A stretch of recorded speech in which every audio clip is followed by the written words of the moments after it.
الرحمن علم القرآن خلق الإنسان علمه البيان الشمس والقمر بحسبان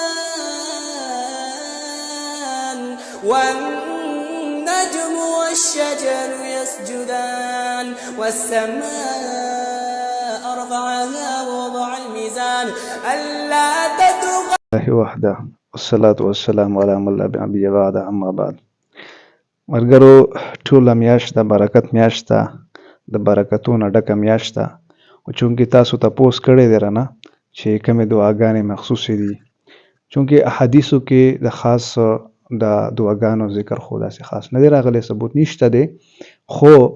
زبرګان فرمایي چې تاسو مطلب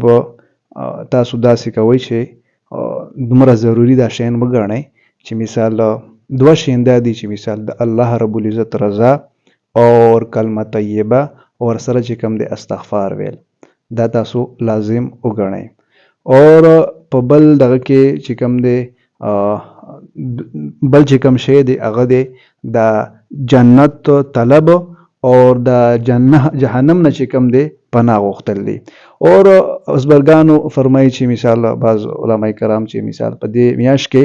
د استغفار چې کوم دی کثرت کوي او لا اله الا الله چې کوم دی دا په کثرت سره تاسو وایي، نو بهتره ده چې څومره دعاګانې غوښتل کېږي.